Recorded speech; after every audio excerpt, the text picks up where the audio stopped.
So now we continue with beginner series 102, Understanding CFDs. So what are CFDs? Contracts for difference. So contract for difference. What is the purpose of this asset? It's mainly speculative.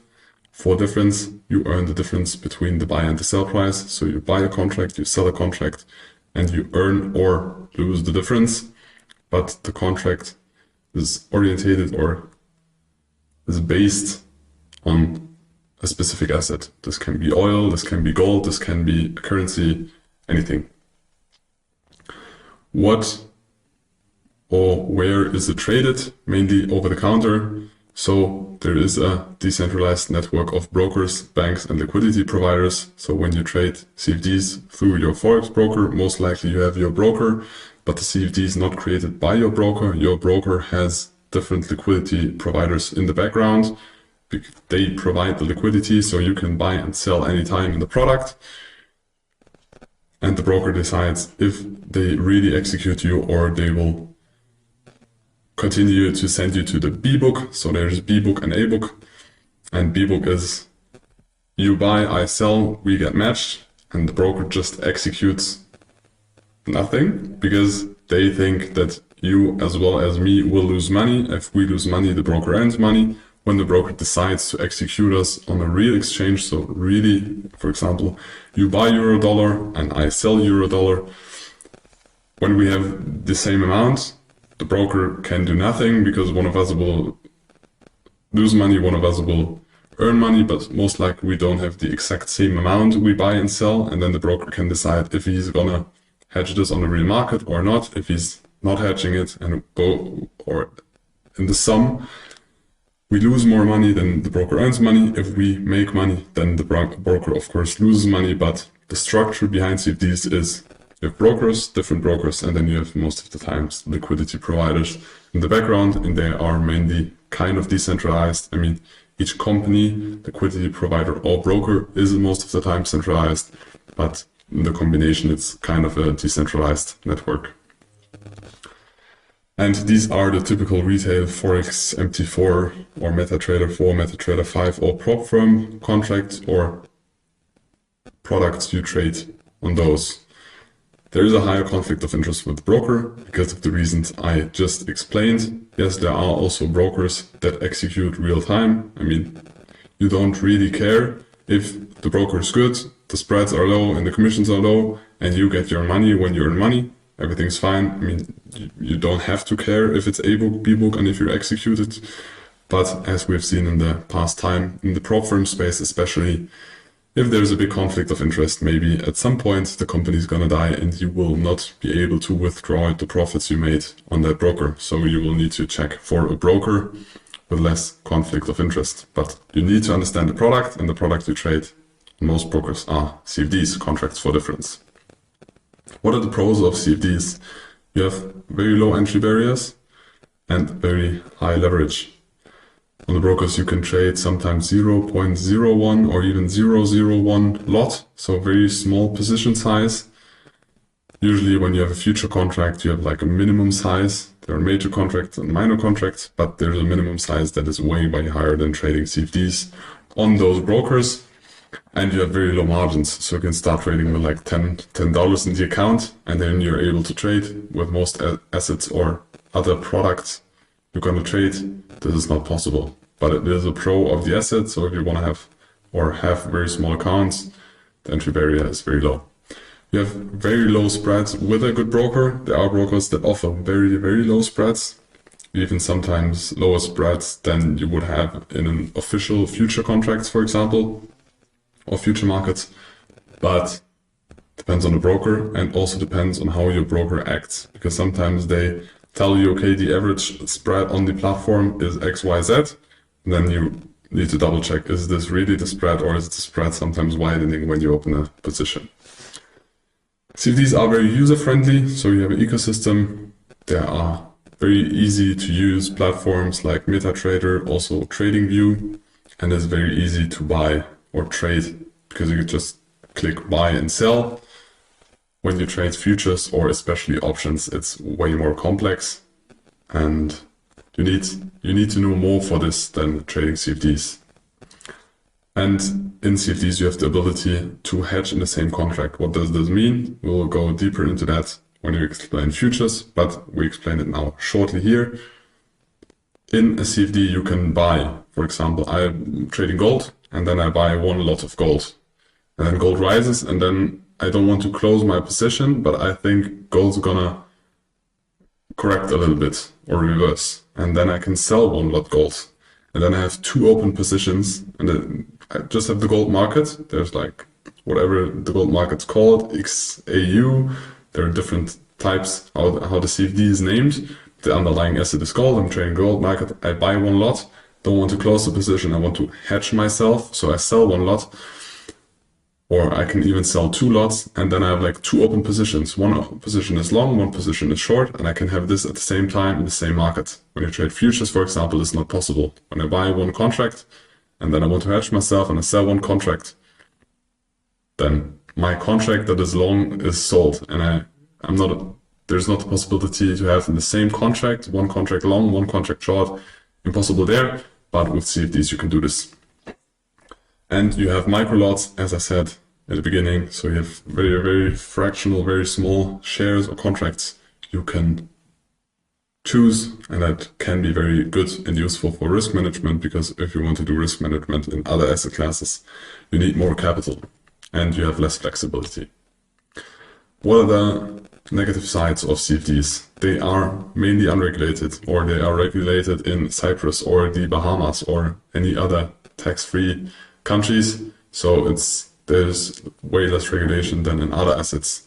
It's very untransparent, so there is no real volume data. You don't get real volume data like on a centralized stock exchange. When a stock is traded on a stock exchange, then you know how much volume is traded on that stock exchange. With CFDs, that's way more untransparent.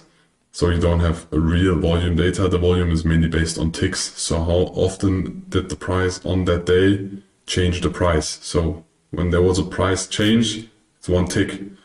But even there's no change in price, there can also be traded several contracts.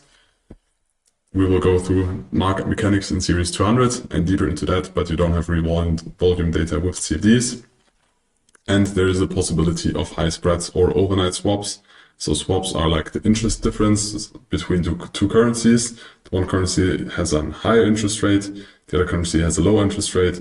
So you will need to pay an interest difference, or you get an interest difference depending on what asset or what currency pair you are long or short. So you need to pay or get swap, but most of the times you need to pay swap, and you have the possibility of high spreads. For example, that the spreads are just way higher than you would have it in future markets or other markets or regulated centralized stock exchanges where you trade. And even a lot of brokers just raises spreads and you don't even know. So there is a spread of 1 pip the whole time. And then when you buy or sell market, exactly in that second, the spread rises. So the broker earns more money. And you have higher chances of requoting, spread widening, the things I just explained, and requoting, that you don't get executed to the price where you are executed because the liquidity provider says there was no liquidity, so you got a worse execution price. This happens also a lot of times and most people don't notice. Those are the cons.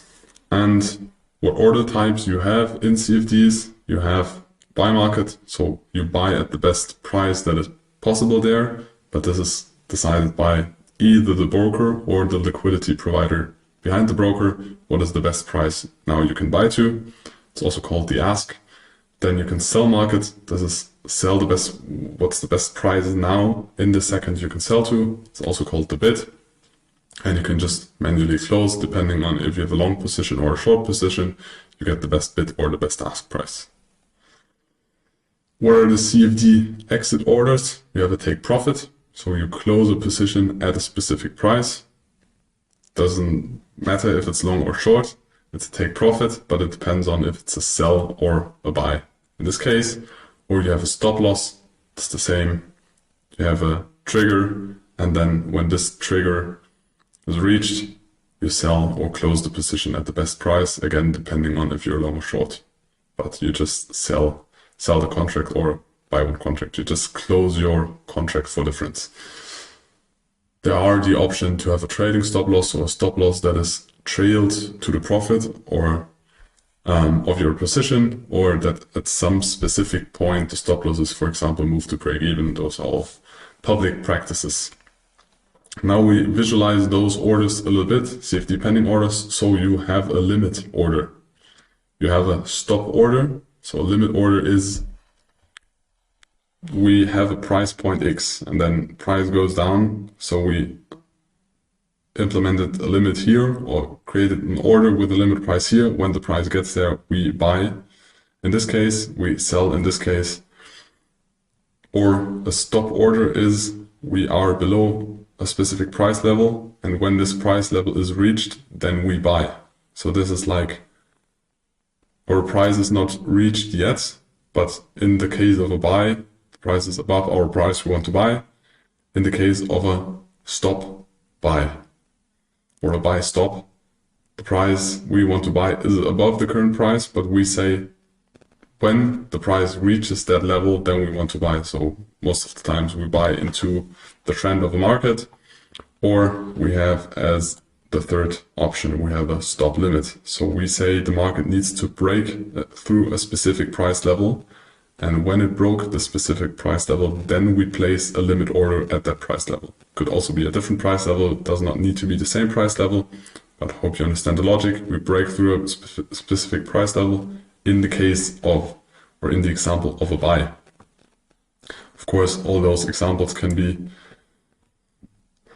vice versa for sell. Buy limit is we buy below the price we are now. Stop.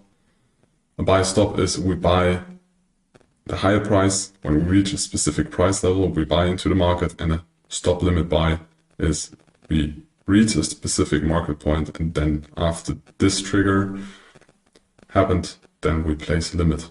Same for sell. We sell above the current price. We have a sell limit. We have a sell stop. So we sell at a price below the current price level where we place the order, and then we sell the market. And we have the same with a sell stop limit. So we have a trigger of a price level that needs to be reached, and after that, automatically there's placed a limit order. Now, what is important for, or what is the checklist for choosing a good CFD broker? Low spreads and commissions, because you will pay them, you will need to earn them.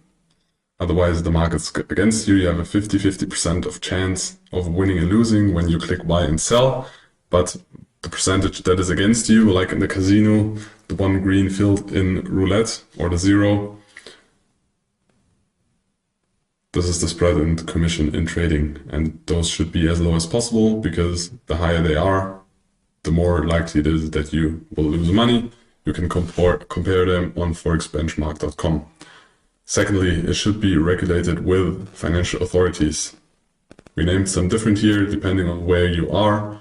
In Germany, for example, the financial authority is the BaFin, but there are different financial authorities in different countries, and you should choose one that you trust. Third, there should be a negative balance protection. There has not always been. In Europe now there is one. So I think 10 years ago, I think even 5 years ago, not 100% sure when it changed, but it was possible that you trade and that you go in debt. So the broker gives you automatically a loan because your position went hardly negative. And then the broker was allowed that you need to pay more money than you invested in the broker. So you send 1,000 euros to the broker and you lost 2,000 euros, and then you need to send to the broker another 1,000, that you're even. And that should be protected, that you're not going to get sued if, or you don't even have the possibility to lose more money than there is in your broker account. Then you should have segregated accounts. So the money of the broker is on a different bank and not the broker's bank. So even if the broker goes bust, you still get your money back because it is with another bank. And of course, the reviews, reputation and history, how good is the customer support, are there payouts? How long does the broker exist, or is it a new one? You need to check this for yourself, check this for your area, and if everything on the checklist gets a tick, then you're good to go.